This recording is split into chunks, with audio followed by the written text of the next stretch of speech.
Hello, everyone. This is Gary from timelineastrology.com, and this is the sidereal forecast for November 2023. So let's jump straight into it.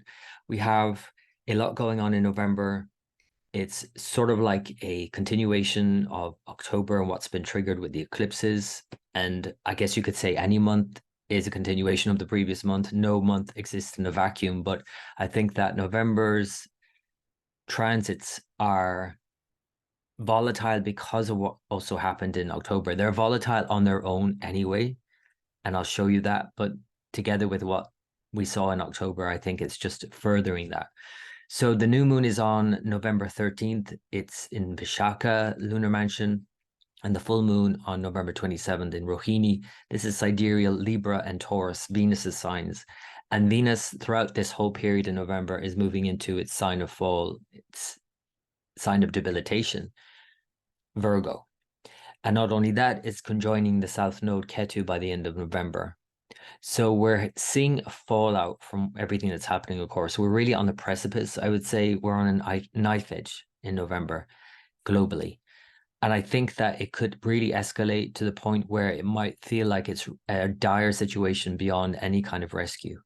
Because when you have these kind of volatile transits and then Venus goes into its fall, you're losing all hope in a sense of any kind of diplomacy or peace. That's what Venus is. Venus is, basic, just diplomacy and balance and harmony and peace. And it's just not there. It's not available it's not as easily available, at least. It's hypercritical also. Now, personally, we can, look at that in our own lives and see how that all is going to play out in terms of feeling criticized or unappreciated and, looking at others and things in our life that we criticize ourselves and finding fault always. We have to be really mindful of that in November. And that's what it might feel like. It's probably not the best month, therefore, to just kind of expect an easy life and just kick back and relax and allow everything to go swimmingly. Obviously, everything is not going swimmingly, so we need to use these for what they're good for. And what these transits are good for, especially including a Mars combustion squaring Saturn while Venus is in its fall, is to get on with something and to do something with it, to, do something that just doesn't feel comfortable necessarily, or certainly doesn't feel nice. And maybe not being nice, but being real and getting through something, dealing with something, and find that inner resolve and strength, a deep inner strength that you never thought you had. Now, at the same time, it's probably not a good idea to burn all your bridges, because a Venus in Virgo is a very temporary transit. It will enter Libra by the end of November. And at that point, we'll have Venus in its own sign, Libra. We'll have Mars in its own sign, Scorpio, and Saturn in its own sign, Aquarius. So we've got a lot of powerful indications at the same time going on. So we're coming into sort of, I think, at the end of November into December, a time when those who have really used these transits to better themselves and to get over issues and to really deal with stuff without burning their bridges, coming into December feeling like, okay, I managed that and I feel good about that. And, I didn't do anyone wrong. I did what was right by myself and everyone. I think those are the people who will feel better about the transits in November. Those who might try and avoid issues and expect an easy life might just waste, it just might be all squandered, these kinds of transits. And those who just react strongly at every turn to what's happening in November might just feel like they're spiraling. So we have to obviously be mindful of where we fit into that whole range of expressions of all of these planets. Let me show you, first of all, the new moon on November 13th. This new moon is volatile for sure, as the whole month is, of course. And that's largely due to Mars' combustion. Mars is very close to the sun right now. It's almost exactly conjoined the sun and for this new moon. So that's one thing. But then they're opposite Uranus. The new moon is exactly opposite Uranus in Aries, conjoined Jupiter. And now Jupiter in Aries is aspected by Rahu in Pisces, Saturn in Aquarius, and Mars opposite. So it's a highly volatile situation in the war, for example. And at the same time, because this new moon ruled by Venus in its fall in Virgo in the 12th from there, conjoined Ketu, shows this kind of fallout. And again, lack of decorum, at least I would say individually in our lives, we're feeling a sort of lack of, peace. But again, on the global stage, just lack of diplomacy, lack of peace, volatile situations kicking off everywhere. So this is the new moon, and I have to say that this is definitely like a knife edge kind of situation going on. Now, this new moon is also called Diwali in India. This is the festival of lights because it's seen as the darkest night of the year. Now, it's obviously quite clearly not literally the darkest night, like the solstice, the winter solstice is that, but it's the darkest figuratively, in a sense that we're going into this darkness now, and it's the anticipation of that that's more so the challenge. It's actually not by the solstice that's the challenge, because at that point, that turns around. The nights start to get shorter then, and the light returns. That's the turning point. It's as we're moving into it, as the downturn of the year comes at this new moon, which is the dark moon in Libra, where the sun is in its fall, while Venus is also in its fall. This is the dark time. This is maybe even a dark night of the soul for many people. So that's why it's important to celebrate these kinds of festival lights, to bring in the light and to remind us that there is a light within us.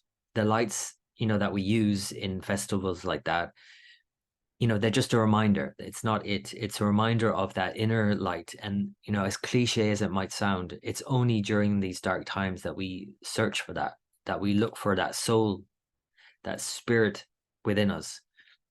And that's the best use of this time, I would say. So that's the new moon. The full moon then, a couple of weeks later, is in Taurus. It's, first of all, it's an exalted moon, and it's in the moon's favorite lunar mansion, Rohini. Its favorite sign, Taurus. It's very stable in Taurus, stabilizes the mind. All of that sounds great, except for, again, Venus, because Venus is in its fall an exact degree by its debilitation now, 27 degrees of Virgo, almost exactly conjoined the south node Ketu. So it's kind of like taking the sweetness out of it. And again, even though it's exalted, I think there are many good things about this. And especially with the Mars opposite, although combust, there's some strength here for sure for Mars and Moon, so that we can get on with what we need to do and just do it, and to feel good about doing it as well. But it just might affect other people strongly. It might not be a very nice time, or as nice as it could be otherwise with an exalted moon, an exalted full moon. So yeah, use it for what it's good for, which is overcoming an issue and finding some happiness in overcoming those issues. I would say dealing with problems, dealing with our insecurities, dealing with fears is probably going to be a better route to happiness here than trying to avoid things and expecting everything to be rosy. It's not quite clearly rosy in November. And especially, like I said, because of this Venus exactly at its degree of debilitation. And to remind yourself that actually this is a temporary indication, and that even by the end of the month into December, certainly, Venus is moving into a stronger position in Libra, and it's passing the node. So it's a quite quick, sort of very volatile, but a quick period that we can move beyond quite quickly, I would say. So they're the major lunations. A little bit more about Venus and Virgo. Why doesn't Venus like it in Virgo? A lot of astrologers try and backtrack on this and try and play it down. And there's absolutely, enough charts that I've read over the years of people who have Venus and Virgo who are just not happy. And why wouldn't we be happy with Venus and Virgo? And how can we be happy with Venus and Virgo? Because we can. And the way it can work is we can be happy improving ourselves. We can seek for a better way, realizing that we're not perfect and no one's perfect and life is not perfect. It's far from perfect. But if we wait for things to line up in such and such a way until we're happy, well, we'll never be happy. If things have to be exactly right before we're happy, it's like having the absolute best of best at a birthday party that you're throwing, and everything is being laid out, and all of your best friends have come, and everyone is there, and everything is just so perfect on paper, and you're there just worrying about everything that you've organized and micromanaged throughout, and you've just had a miserable time. That's Venus and Virgo. So essentially, what it's asking us is to, yes, work on some things, to manage things to a point, but then to let it go and to just be happy for no reason whatsoever. Just be happy, turn up at the party and just enjoy it. You'd be probably better off organizing it less and just enjoying yourself more, essentially. So that's Venus and Virgo. The fact that it's also conjoined Ketu at this time means that it's even more critical. It's like we're going to be hypercritical of other people and hypersensitive to any criticism from other people. So that's something to be really mindful of in November. Globally, again, like I said, the diplomacy situation is just dire, I would say, but also the economic situation. This is the downturn, I feel. So I think things could really spiral out of control because of this Venus and Virgo. Saturn is the other thing to mention. It's stationing direct, and you might miss this because of everything else that's going on. But Saturn is slowing down. It's not moving at all really in November, and slowly starts to move forward by the end of November. So that's good news in some way because it's the long-term plans we have to consider here. And in Aquarius, thinking about, all of the elements that are required to see something through, we need to really bring it all together now. All of the people and resources that we need to see it through. How this is playing out globally, of course, is in terms of alliances being formed on two sides of an apparent divide here. So this whole war situation, of course. And so we can see that forming and lines redrawn and all of that. But again, we have to think about it in our own lives and how do we draw a line and say, okay, enough is enough. I'm not going to do that anymore. Or I'm not going to commit any more time and energy to that person or thing because it's just not helping either of us out. And I'm going to put all of my energy and focus now on this thing that I've deemed to be more important than anything for the long term. And I'm going to really work on this now and move forward with this thing. So thinking about that for yourself in your own life, wherever the sign sidereal Aquarius is falling for you, that's where you're going to be doing all of this. So double down on it in November and get on with it. So Mars in combustion is a bit of an issue, of course, because Mars is squaring Saturn as Saturn squares Mars back. So they're really looking at each other and they're really strong in their own signs. So neither of them is backing down. So it's like meeting with this kind of force to be reckoned with that it doesn't budge. And it's kind of like we have to find a place for this. We have to find a focus to put all of this energy, like a ninja warrior, and get on with it and do it. And it's kind of like a professional boxer getting into a ring. We want to be more like that than being like a sloppy sort of overreactive, angry person flailing about, just swinging your arms and getting exhausted and not doing anything, not being effective in anything you're doing. That's also potential. But again, thinking about a professional boxer really focusing all their energy to get something done, this is a better use of this Mars combust square Saturn. Otherwise, it's just going to feel like all over the place and angry for no reason. And it's just destructive and not productive in any way. Mars, like I said, is in Scorpio. It's burying deep and finding that inner strength that you didn't think you had. And with a square to Saturn in Aquarius, is again thinking of all the elements that's needed, thinking about the bigger picture here, and just tunneling through. And that's probably a phrase that is probably very relevant in terms of what's going on in Israel, for example. Literally armies going in and tunneling through all of these networks, these caves, these tunnels that have been dug out in Gaza. So when we see that happening at the time when Mars is going into combustion, into Scorpio, bearing deeply, as Saturn squares it, you can think about that in terms of that situation. But again, how do you draw that back into your own life and use that energy to tunnel into something, to bury deep into something, and to remove something, to clear some block in your own life? So Mars is joined by Mercury, of course, this whole period, Mars, Mercury going along together.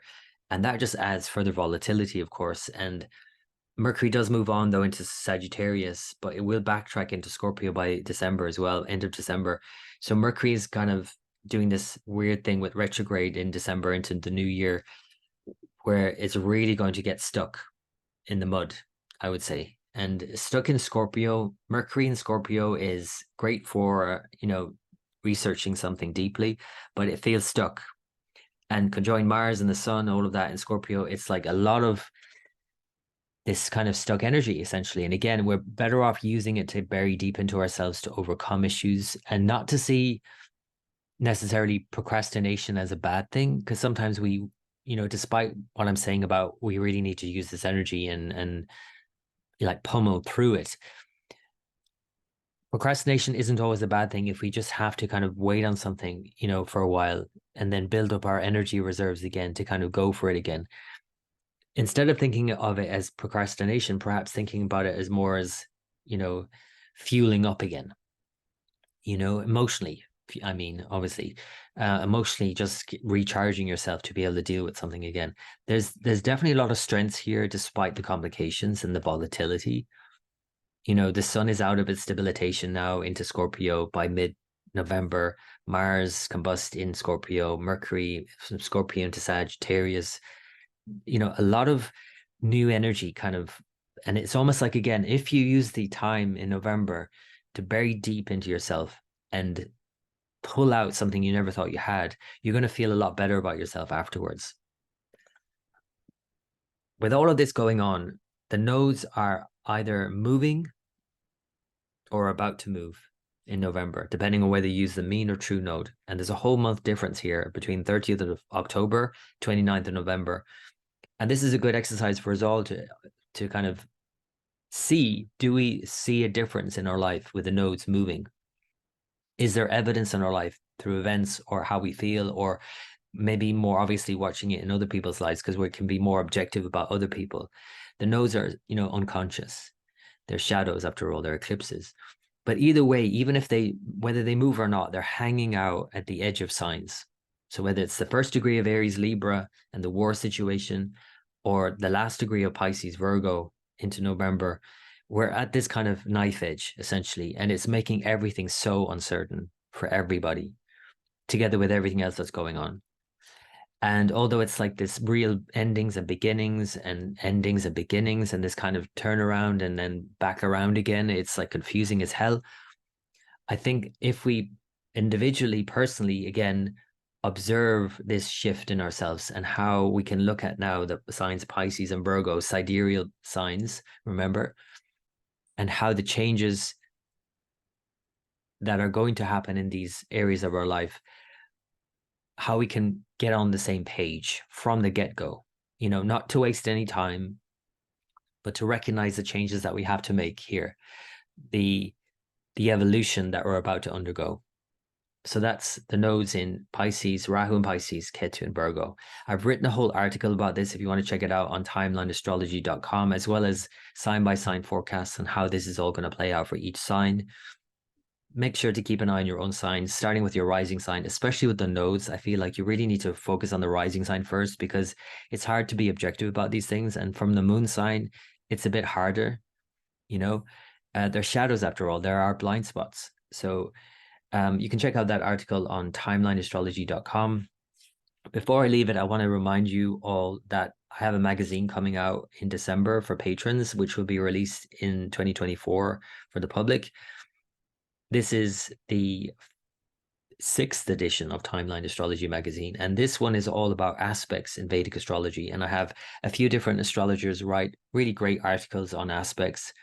I have my own take on aspects and how they get triggered in dashas or cycles, and also my timeline for the year. So if you want to get ahead of the game here, you can sign up as a patron, and it is at patreon.com/timeline astrology. You can actually sign up for a 7-day free trial. You get access to the Scorpio Video Club. This is where I share secrets about Indian astrology, and also the Scorpio Audio Club, which I'm going to be releasing more and more content for patrons in podcast form next year. So patreon.com/timeline astrology. Please like and subscribe, and so you can get notified about all of this new content that's coming out. And please let me know about that nodal shift. I would love to hear about that from you in November. If you notice in your own life or in other people's lives around you, the nodal shift from Aries, Libra to Pisces, Virgo. So you can just post below or send me off an email or go to my website or the Patreon page. I would love to hear from you. Okay, everyone, I know it's a very complicated month. There was no way I could sugarcoat any of that. But at the same time, I feel like there's a lot of strength going on that we can really channel and use to our advantage. So I hope you got something from that. Wish you all the very best, and until next time.